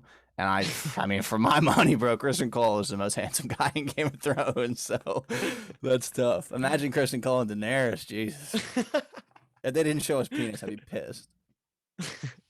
All right. So, speaking of pissed, we get Alicent is furious with Aegon. So we've seen her before get on him about defending Aemond. She's like, "You're a fucking drunk idiot, bro. Like, what are you doing? Like, we're kind of we're family. You should have done something about this. And now, like Kathleen said, everyone's coming in now, and it's chaos. Corlys comes in, Rhaenys comes in, Rhaenyra and Daemon enter, and they show us Otto clocking that they came in at the same time. And then Jace tells Rhaenyra that he called them bastards, which then sets off just an absolute fucking fireworks. There's some good lines here. We don't have to go over everything because you kind of just summarized the whole first half of the scene. But I do like how Aegon defended himself after Aemon the Snitch pointed him out for the thing. He says, "We know, Father. Everyone knows. Just look at them." So it's kind of just out there that only really Corlys and Viserys were being purposefully ignorant, and everybody else that's even relatively important kind of already knew. And I like it also deflected from Aegon. He didn't even get any shit for that, which I was surprised. Because he was looking like he was going to, because Viserys rolls over to him as quick as he can with his fucking cane and is like, boy. And I was like, oh, even I was like, damn, all right, Dad. Like, Harry, did you put your name in the goblet of fire? Yeah, that's exactly what it was like. That's perfect. And also that quote of like, we know, everyone knows, just look at them. That's pulled directly out of the book. I thought really? Aemond was gonna say my mom did it. Like he was looking at Alicent and she was like, yeah. And she tries to deflect and she's like, well, what does Laenor have to say about this? Where's he at? Oh, probably entertaining a young squire. And Corlys is like, fuck you, bitch. And then Kristen chuckles. Kristen Cole laughs at that and Harold Westerling shoots him a glance. And it's like, settle down over there, Cole, bro. We're not supposed to take sides, you idiot. Kristen Cole is a loose cannon, man. He is. This whole room is full of loose cannons, man. The show is officially a mess, and I'm just here for every second of it, dude. Okay. So, and also, Aemon's little fucking smile when Jace is like, he called us bastards, and Aemon's like, damn right I did, you little bastard. Oh, it's so good. All right, so this is now Viserys is freaking out. He's had enough, and in typical Viserys fashion, it's just, all right, fuckers, like, apologize, show some goodwill. Your father, your grandsire, your king demands it. And that's a classic Viserys quote-unquote punishment. That's what's going to happen in his mind. Obviously, Alicent does not see it that way, and again, shit hits the fan for the second time in about a minute. So, Kathleen, I want to ask you a question because I think I heard you question something earlier on when we were summarizing the whole episode, and or maybe it was in the middle when we were talking about Kristen Cole not like almost showing his own backbone, I guess. Or sorry, restart that. When we were talking about Kristen Cole earlier, you said like how he still was capable of taking orders from someone above him, and you said unlike later. Did you think, because the first time I watched this scene, I thought Kristen Cole was going to attack on behalf of Alicent, but he wasn't. If you rewatch it, he says, "I'm only your sworn shield," like saying, like, I can't do that. I'm only your protector. So that's why you reacted that way, and that's why I reacted the same way the first time. He was saying no, like, I'm not going to do this for you, Alicent. I thought he said, as your sworn whatever, like not. He did. She said, you're sworn to serve me, and he goes, as your sworn shield. Like, not like your attack dog is how it was meant to be taken. Thank God. Because I was like, this boy is really like, well, if I have to. Yeah. No, I heard you make that comment, and I wanted to clarify because I felt the same way. It was just the way the line was worded. It was taken that way. Okay, I totally interpreted the same way, Kathleen, because I was like, damn. Because even Viserys was like, you'll do no such thing.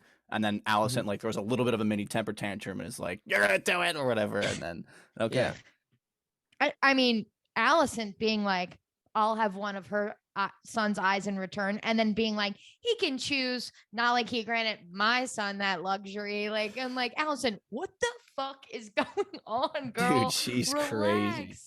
This is so good. This is great. It's fantastic. And I just want to mention this line before we get into the actual juicy between Alicent and Rhaenyra, is that Viserys makes the official royal proclamation that anyone questioning the parentage in the future will have their tongues removed. So that's kind of the biggest foot that he steps down, is on this idea of the bastardry, which all things considered is just hilarious because everyone in the room just heard Aegon say, like, we all know that they're bastards, and Viserys is still holding strong to, like, if you fucking say that, I will rip your tongue out. And he even looks at Alicent when he says it. And then Rhaenyra has the little, thank you, father, like little Yeah, classic, that like was it. daddy's girl, like thanks, daddy.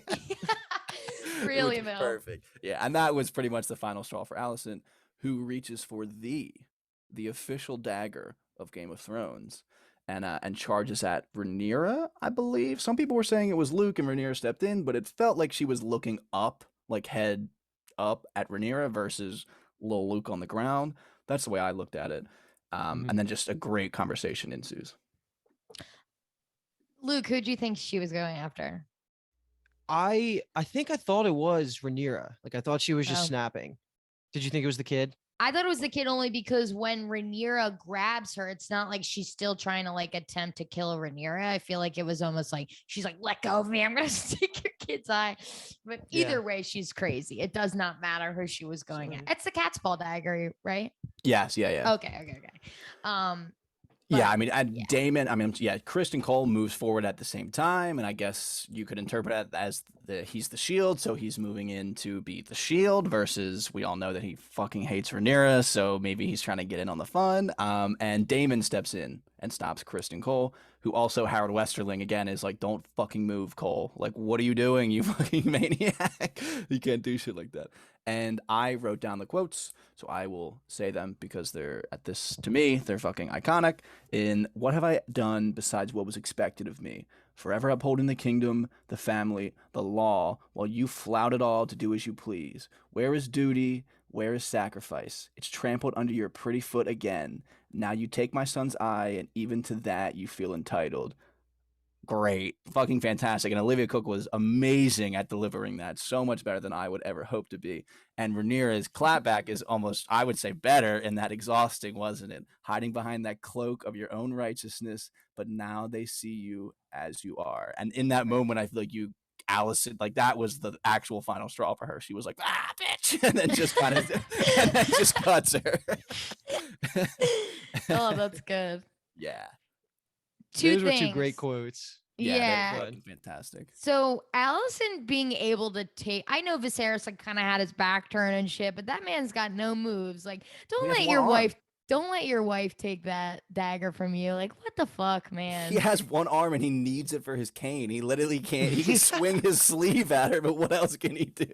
Doesn't matter. What a pussy. Anyway, number Damn, two. bro, it's hard to be king.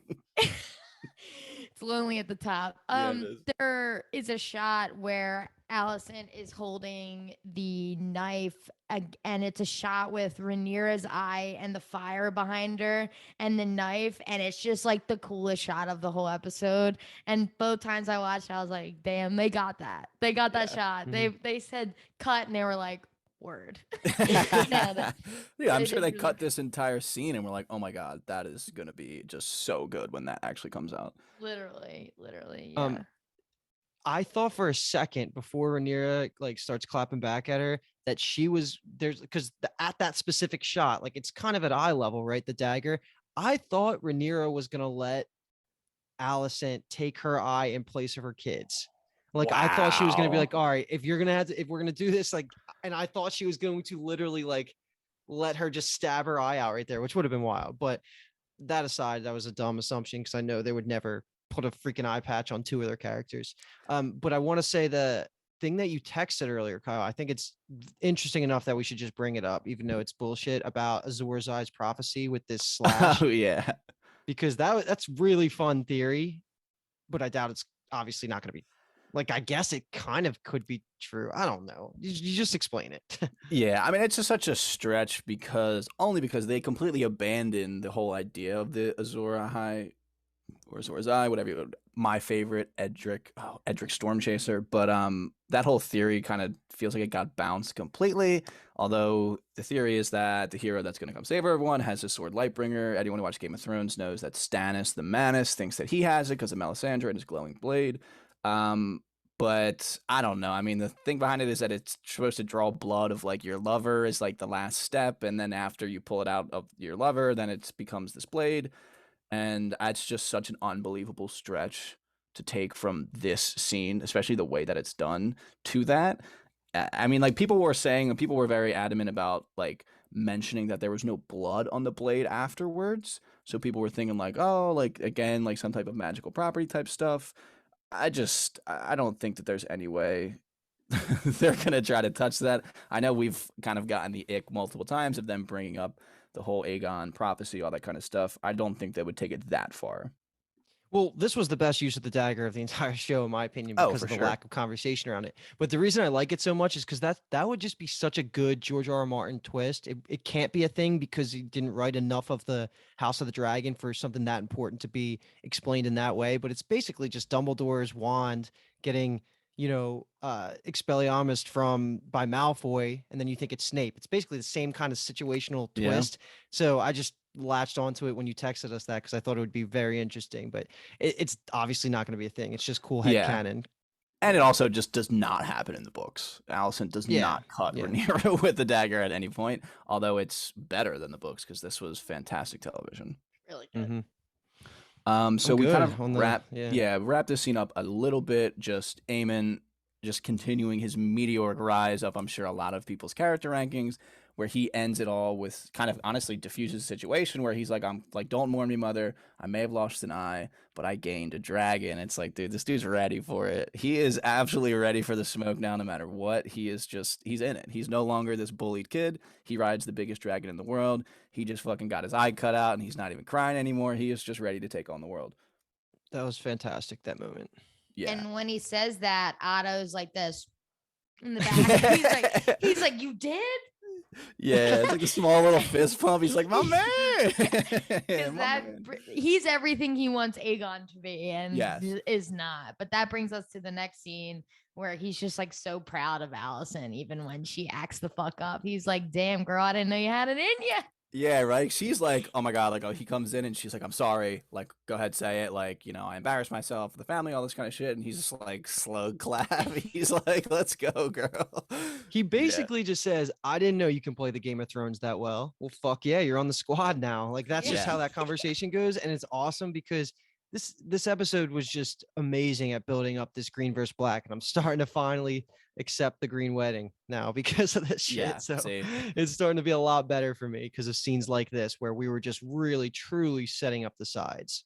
Yeah, I mean, it literally at the end of the last scene in the Great Hall is like almost the sides. Like Daemon steps next to Rhaenyra, and then Kristen Cole is standing there picking up the dagger next to Alicent, who's hugging Aemon, and Aegon's there, and it's like they're literally almost drawing a battle line in the middle of the hall. Yeah. Fantastic stuff. But also I just think it's nice to get Otto, like, because before it's like, you got to train Aegon to be heir. It's kind of doesn't feel as like intense and like malicious anti-Rhaenyra as it is here, where he even anti-Viserys, because he's like, now you see Rhaenyra for what she is, like the product of the king's stubbornness. Like, he is saying that Rhaenyra is this way, this negative stuff about her is because of the king. And then he kind of reiterates the advice that he gave her after Queen Emma died of like, go to him, console him, blah, blah, blah. Like, it'll all work out in the end. Damn.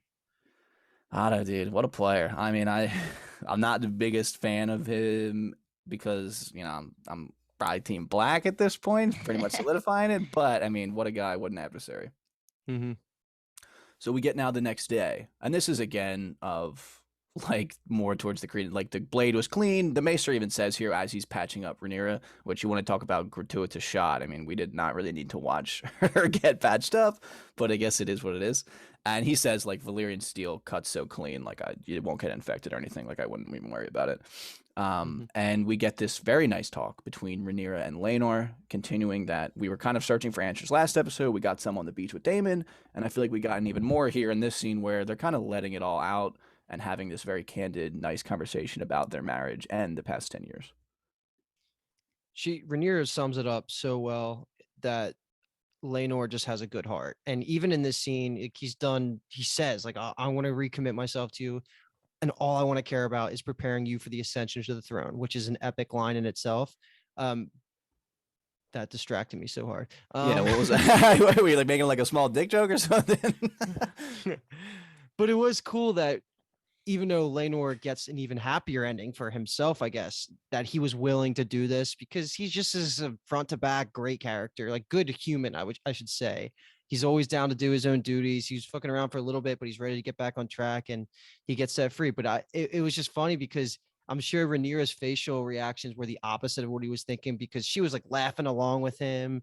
And that was great. But then when he starts saying the things that she wanted to hear before Damon got there, she just like her face drops. She's like, oh, well, kind of want you out, bro. Yeah. Yeah, I mean, Rhaenyra, fucking ally. He's like, I hate the gods for making me this way, and she's like, I don't, Mhm. dude. You're a great dude. You kidding me? I'm like, fucking ally, baby. She's a queer Yeah. icon, Rhaenyra. But, Yeah, and but me yeah, kind of reading too much probably into it. I like that when she says, like, you're an honorable man with a good heart, and that's a rare thing these days, whatever she says. My headcanon is that she was totally thinking about Kristen Cole as she was saying that. Like, he obviously is the anti of that. He's, in her mind, not an honorable man at all, and he does not have a good heart. Mhm. Because, I mean, obviously he dealt with being, spurned by Rhaenyra in a certain way, obviously. Way less graciously than we will find Laenor acting. And I think that, I mean, it's pretty perfect here that they do laugh about the arrangement that they made about when they talked on the beach all those years ago of how they'll have their fun, whatever. And I loved just seeing Emma's Rhaenyra laughing. I just thought that expression on her face like literally made me smile. yeah, Oh I was yeah. just like, honestly, like I was so unexpectedly like kind of not emotional, like crying emotional, but like it literally hit me. I was like, whoa, like that is just actually kind of cool to see. And then, like you said, Laenor is committing himself, and I love just what he says to her, like, you deserve better than what I've been. You deserve a husband. And I think that was the perfect way to leave that scene off, Mhm. knowing now what we know, in that I guess it seems like they hatched the plan together, which then she brings to Damon, is Yeah. kind of the way I interpret it on my second watch. And I think that's even better that way, that Laenor was legitimately involved in creating it versus like they brought it to him and were like, do you want to do this? Mhm. That's the way I'm yeah, going to take it. yeah. All right, so we after Rhaenyra and Laenor have a nice chat and they're kind of laughing, we go to our boy Viserys just struggling in this carriage, and just continuing this theme with him of just Alicent is trying to apologize, and he is just like, dude, I'm like about to die, like I don't care. That's kind of how he's dealing with a lot of things. He just is waving something off that is just inconvenient to him. And so now we get not the reintroduction, but we get our first real scene again of our boy Lionel Strong, the clubfoot, on the boat as they're kind of sailing away from Driftmark. So the Greens are now leaving, and he pretty much says to her, like, you want an eye, like I'll get you an eye lickety split, you heard? Like, just let me know and I will have that thing for you in King's Landing tomorrow. And she's just like, nah, but I will keep you on speed dial because I'm gonna need you in the future. And the little fucking smirk that he has, like he's just like bobbing and he's just like smiling off into the distance. He is such a little motherfucker. Yeah, earlier in the episode when Kristen's like, "Hey, Lash has been staring at you pretty unabashedly this entire time," like, and they pan over to him, and he's just like, Yeah, right. Yeah. He's just there looking, Hey. dude. Yeah, he's such a. So Also, I think good symbolism in that scene too is when it's Helena talking with. She has the spider and she's saying all this shit, and then as she kills the spider, it's Laris's face is on the screen, and I thought that was because we've talked about Varys and Littlefinger kind of comparisons to him. I thought that felt like a wink almost at the audience. true. Cool. And is his thing like, is he just down to be the servant so he can pull favors later, or is he partially like just attracted to her? Because that's the vibe I'm getting a little bit. Oh, But I thought you also said like could be. he just likes fucking like torturing people and shit. I think it's I all will. the above. I think he's Yeah, I just mean, into definitely all that of it. too. Yeah, he's just kind of in his element right now. Okay, I didn't know if you guys caught like any, like, is he creepily into her? I'm sure he's attracted to her. Well, yeah, But also, I feel like he's smart enough to know that that's like way above his station. Because okay, he said before, like, when we first meet him, or like when you're not invited to speak, you learn how to observe. And I feel like that's kind of him like signaling that he knows kind of in general where his position's at. And the way that he's going to come up in the world is not fucking the queen. It's doing crazy shit for the queen. yeah, yeah, yeah. All All right, last right. scene here, So, right? Kind of. yeah, I mean, we're getting, yeah, a lot of stuff happens very quickly in these last few, I guess, minutes of the episode. So we get an unexpected proposal in this episode. Rhaenyra proposes to Daemon in High Valyrian, which I thought was great that she says all of it in High Valyrian, where she's like, I can't beat the Greens alone, like Kathleen has said before. You'll strengthen my claim, like Kathleen also said before. And I just like that he answers in the common tongue. I like how he's done that to her before, too, where she says something to him in High Valyrian, and then he just answers in the common tongue. And it's just, he's just kind of like, we can't do that while Laena's alive. And she says, I know. And I actually like that his face looks a little troubled, where he's like, what are you fucking signing me up for here, girl? Like, that is a lot to bite off and chew. I love how much weight there is on saying, I need you on my side, Damon. Just because if you're going to go to war with Otto, you don't really know Laris is involved too, but Allison, like all of their kids, that whole side, that's a powerful side. I'm taking that side every day of the week against Rhaenyra and her kids. But then you add Daemon into the mix. It's just the way he says that. I need you against the way she said that. I need you against the Greens. I need you on my side. Because I would feel like that's the best resource ever. Like, yeah, Damon's on my side. He's first pick, right? In the volleyball game. Right. I'm picking him. Probably, yeah. Him and Caraxus as like adult like riders and things like that for sure. Vhagar is up there just because, I mean, like Otto said, Vhagar is worth 1,000 eyeballs. So Vhagar would probably be a second pick. But yeah, Damon's just the guy. Also, and he's willing to do what it takes. He's not afraid. And he doesn't need to send people out to do it like Larry Strong. He'll fucking show up on your doorstep himself. Like, what's up? Good morning, motherfucker. Here's a rock to your face. So, yeah, I would definitely rather have Daemon. So we get the kind of natural progression from that scene of them saying we got to do something about Laenor, and it's purposely built like this. But Daemon approaches Carl with a proposition that will pay him well, which happens to just be a quick death with witnesses. And honestly, looking back at the scene, watching the second time, like he gave him no instruction. He was just like a quick death with witnesses. And that was it. And I'm assuming that Carl talked to Laenor about it afterwards to like get the actual details of what he was supposed to do, because Daemon literally just walks away. Totally. Definitely. Yeah, which I thought was really funny to think about. But Daemon does drop the line that like you have like a peasant's purse with a lord's taste, pulled straight out of the books. In the books, Carl actually does kill Laenor. Oh wow. And Mushroom, our favorite primary source or secondary source for the Fire and Blood books, he says that he was the one that said that Daemon paid him to do it and then ended up killing Carl himself to kind of, reduce the possibility that all of that got out there. And they said that there's some kind of credit to that claim because Carl was known as being a gambler with a lord's taste on a peasant's purse. So ripped right out of that. I thought that they're pulling what they need to pull like directly, like word for word, and also changing some things that need to be changed. And can I bring something up on the subject of Carl? Oh yeah, for sure. Because I said, doesn't that guy look familiar when we saw him last episode? And nothing clicked for either of you yet? Because like no. I am shocked. Absolutely shocked. Who he reminds me of is, which is like so random, is the guy from the Foo Fighters and the Magicians.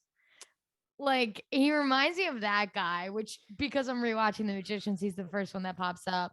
Who is he? Tell me. So I'm so mad at us, honestly, so fucking mad, because us three, we have podcasted on a show that he was a absolute main character on. And by main character, secondary main character. But I knew every time I was looking at this guy, I was like, why do I freaking know this guy's face? And don't say Winona Earp. Nope, not Winona Earp. But the fourth. Yeah, I was gonna say out the window.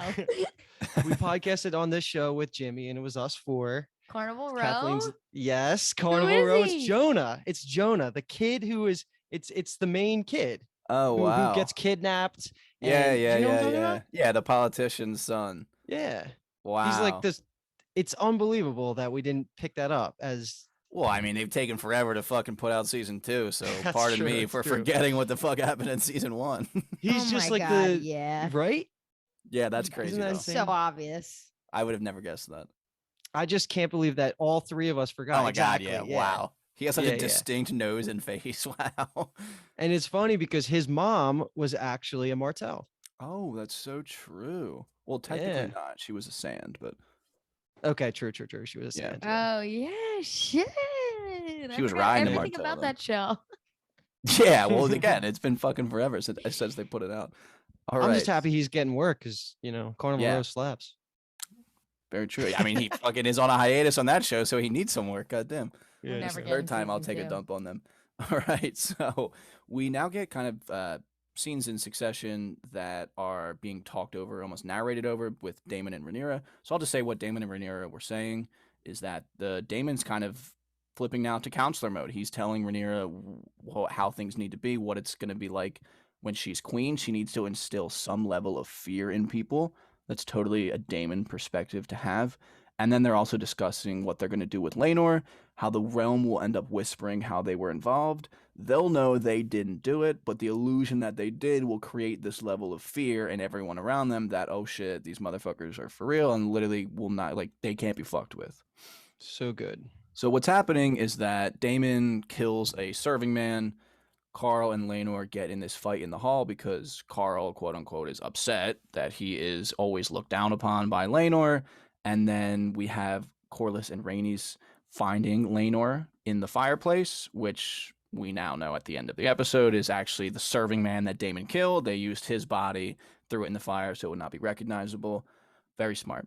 And then we have and was honestly crazy to me that they showed this in this episode, but Daemon and Rhaenyra, like, get married. Like, they propose, they betroth themselves, and then they get married in the same episode, which for me, I thought was crazy, especially, I mean, for the kids. What a wild ride for their children, because their children were there as, like, witnesses, so, like, Jesus Christ, what a fucking day for them. What? I'm just curious That if was you a guys crazy were... ceremony. Yeah, I mean, with like, all also, the blood yeah. passing back and forth. Comments on the ceremony and then just on the idea of them getting married literally, I guess, the same day that they buried Damon's wife and then Rhaenyra's husband died. I think that aids in there wanting to be some like fear and conspiracy around the Laenor of it all because they want some like clout, right? They want a little bit of clout, but like some deniability to it as well, like a little mix. I was down for it. I knew there was going to be another wedding just because Miguel. I was listening to a podcast with Miguel on it, and he said, "There's another wedding, but I won't spoil it for you," or something like that. So I knew there was going to be another one. Wasn't expecting it to be this soon. I thought maybe it'd be next episode, but there's such a time jump that they kind of had to get it done right now. But yeah, that felt like a very Targaryen wedding, like all the blood and like in the behind the scenes they talk about like there maybe isn't that much detailed around what it would be. So like they just kind of made it like tribal, like, and then like the outfits were very like old school kimono-y type thing. So they put so much effort into this fucking show. When I watch the behind the scenes, my brain explodes. I'm like, how does anyone make any money on this? You spend billions of dollars to make one episode. This is insane. HBO is Crazy. so good at it, man. We've seen some Yeah. shows, and I, in general, enjoyed Wheel of Time, I guess you could say, but it's just so not even in the same stratosphere as this show. I haven't seen any Rings of Power yet. I've heard it's good, but I've also heard it's, again, not even close to what HBO is putting out there in these fantasy adaptations. It's just literally unreal at how good they are at it. Yeah. Agreed. It's the peak of peak. Like we're there, we're living in it. We're gonna look back. Oh, remember the good days of season 1 of House of the Dragon? It was so fucking good. Yeah. And we didn't even get to the best 3 episodes because it's gonna banger after banger after banger. Fuck yeah. Yeah, and I guess, I mean, we It's talked gonna be about it. Everyone who watched the episode knows Laenor's alive. He's super bald. Him and Carl are off to Essos. I saw this comment online that I wrote down since I wanted to say it because it's a great take, in that Carl got exactly what Kristen Cole wanted. Mhm. Yeah. So, which is just funny. So, another fuck you to Kristen Cole, our boy. And I just think, Luke, with that take too, I'm just interested what you were saying about thinking back on the good old days. I'm just reading such mixed takes of some people saying like it's so boring and things are moving so slow, and some people saying like, oh my god, things are happening so fast and they're just skipping so much time and I don't know any of these characters. And I'm just curious. Obviously, you guys are enjoying the show, but just what your thoughts are on both of those things. I think it's both of those, but in positive ways. Not so boring and it's slow. It's like, oh, they're so meticulously planned. Like everything is a slow burn. And then everything's going so fast, like payoff after character development. I think it's ridiculous if you're even going to try and tell me that season 1 of Game of Thrones was better than this, because I lived that shit. It was not. Nobody I knew in the world talked about Game of Thrones until season 3 Red Wedding season came a thing. Like, I was one of the early adopters, and I didn't have anybody to talk about it with. People just didn't genuinely like it that much because it didn't have that following yet. But like, this is as good of as a season 1 as you could pretty much hope for, especially after the season 8 blunder, which is like one of the worst things ever. Like, this is amazing. I don't think people are complaining because, whatever you put out, someone's going to be hating on it. But I've seen the first episode of Rings of Power, and Alki has watched all of it, and he says like they're not even remotely in the same level. And they're also throwing way more cash at that show too. So I mean, it doesn't even come down to how much money. It's just HBO is just they're just better. That's just where it is right now. They're just better. I also thought it was funny reading someone being like, season 1 of Game of Thrones, like the pilot of Game of Thrones, was so much better because immediately it was like there's 12 characters that are interesting. And I feel like going back to when it was actually happening and people getting into the show, like everyone was like, there's too many characters in the beginning of the show. Like, I don't know who anyone is or what anyone's about. So to say that like off the bat of Game of Thrones, everyone was interesting is an insane take to me. No, it's a total retcon of the general narrative of Game of Thrones. And I don't know why it's happening. I guess it's happening because of the backlash of like, oh, like you need to have haters for a show, and that they use that as an excuse. It's a total retcon. People did not really, really like Game of Thrones until it became a mega show and was popular and was everywhere. And then everyone realized how good the writing was, and like, so it's weird. Yeah.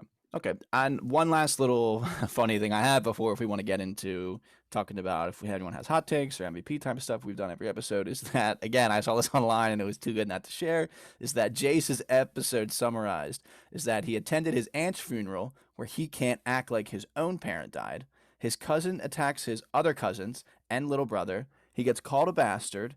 His little brother stabs his cousin's eye out. His step-grandmom tries to kill his mom or take his brother's eye out. His fake dad dies, and his mom marries his uncle. And that's all in one day.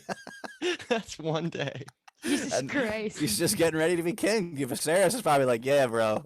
Exactly. This is what it's like, baby. This is what it's like. That's incredible. Yeah, he's like, at least your brother isn't a fucking maniac like my brother. All right, let's close her out. Yeah, that's covering the episode. I don't know if I just loved the episode so much that I don't even know if I could generate it. I guess the hot take looking at the internet is that I fucking love Aemond. I thought this was an amazing Aemond episode, and I'm fully in on the character.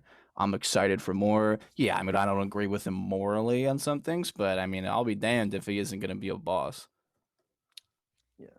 Do you want me to go? Yeah, my hot take was I didn't have one either, but I was gonna say I did not like Aemond, but in a way, I love that. in a way where it's like he's leaning more Joffrey than he is Allison, or Otto or someone where I'm like, damn, I love watching them be bad or be annoying or be like crazy and maniacal and shit like that. Maybe not maniacal, but like whatever. But like he's leaning more towards Joffrey, but I still like watching him. Like obviously he's just a kid. Like we'll see. Next episode, he's probably going to be even more of a dick. So we'll see when we get there. But I don't really have a hot take other than that. I think Aemond's the best. I love him so much already. I feel like just because of what his trajectory in my mind is, and he's Baby Monk, like he's going to be one of my favorite characters for sure. My hot take, which, I don't think it's that hot, but I'll say it anyway, is this whole Team Green versus Team Black thing. I love the concept so freaking much. But I'm worried that what's going to happen with this show, specifically because of Rhaenyra and I guess partly because of Daemon, is it's basically going to be good versus evil. Like everyone is going to be on Team Black. And that's what I want them to kind of see if they can avoid, where they can truly make it a Team Green versus Team Black. Because right now, anyone I talk to that's watched the show is Team Black. I don't think anybody is Team Green. You really can't be, especially after the Alicent situation there. Yeah. But I think Team Green has more interesting characters, and I want them to be able to be a side that isn't seen as evil. That's kind of where I just want it to be more balanced than it is just totally like, oh yeah, like this is our Daenerys and Daemon, like Daemon plus Rhaenyra is our Daenerys basically. I don't want it to just be like everybody on that Yeah. side. That's all The- that's all The my hopes Greens are out there, man. They're on the internet and they are defending Greens the are hell out fun, of it. And man. Yeah. I mean, it's kind of fun to see. It's also funny. I just love the fact that people get that into it, like legitimate arguments about the Greens and the Blacks. Just kind of makes me laugh. But hey, I mean, that's Yeah. what when you like something enough Mhm. and you're a little crazy enough, you'll get into it with the stranger on the internet about it. Luke, And I'll top and do bottom. also, yeah, or MVP and LVP. Yeah, Yeah. Top and bottom. tops and bottoms. I don't have anything else to add for MVP. It's Eamon. This was him because before this episode, I didn't care at all about him, and now I think he's going to be very interesting. So he's my MVP and my LVP because I think this is my favorite episode of the season so far. I couldn't really pick one. No one stood out, obviously. So I'm just going to say the Lanor fake out death plotters collectively for making mom and dad cry and think they lost at their second child in the same episode because that was really rough to watch. Thankfully, they didn't linger on it because Rhaenys has suffered a lot. Yeah. I'll go next.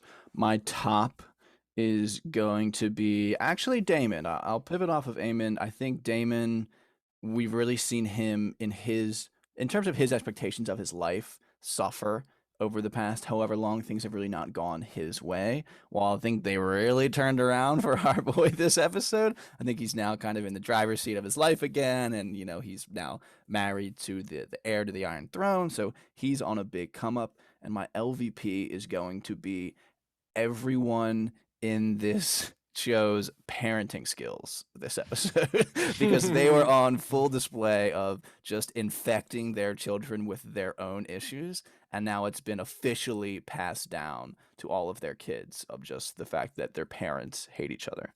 Yep. Mm-hmm. My MVP is going to be Rhaenyra, mostly because this episode was so good that it's hard to choose. But I just want to reiterate, I think Emma is absolutely crushing Rhaenyra. They're so captivating as Rhaenyra. I am so in. I loved Millie as well. But there's something about Emma that is like, yeah, they're meant to play this role. It's so fucking good. And then my LVP is Sir Kristen Cole. That's a good one too. I would even lump like all of the Kingsguard into that because it was an Yeah. absolutely horrific showing from them. Yes. Agreed. I was gonna make my hot take that this was Kristen Cole's best episode because it was so much less bad than the last couple. Yeah, I was searching for a Kristen Cole one, but it would get to the point of parody at that point, and I don't want to be that, so I kept it real. And we're gonna add this last just round the horn 1 second answer. We're gonna add a pulse check here of everybody team green or team black after that episode. And starting now, we're all obviously admitting team black. And I'm just curious if they can sway any of us three after any of these next 3 episodes. So we'll just have that be a quick sign off there. Yeah, for sure. And then our official sign off that our overlord James makes us do at the end of these episodes. Thank you all for listening. Thank you for sticking around for the whole thing. If you like what you heard and you are not subscribed to any of our services that you're currently listening on, please subscribe so you get all of the episodes and any other updates. You can follow us on Twitter and Instagram at Bingetown TV. We like to stay fairly active and kind of retweet things and get in discussions with people, blah, blah, blah, all that kind of stuff. We do have a Patreon if you're feeling extra generous and would like to throw us some coinage. Patreon.com/BingetownTV if you are feeling so kind. And we're covering a lot of stuff at the moment. I mean, Vampire Academy has been very successful, new Peacock show. We actually just had a recent interview with someone from the cast, Janetta Kaiser. So definitely, if you're a Vampire Academy fan, check out the pod, check out the interview. Rick and Morty episode, season 6 is coming out. It's been fantastic. We've been covering that. And we got a lot of stuff coming down the pipe as well because we are big Halloween time fans. So just, subscribe, like I said at the beginning of this, and you won't miss any of that stuff. And that's all I got. Love y'all. Love you too.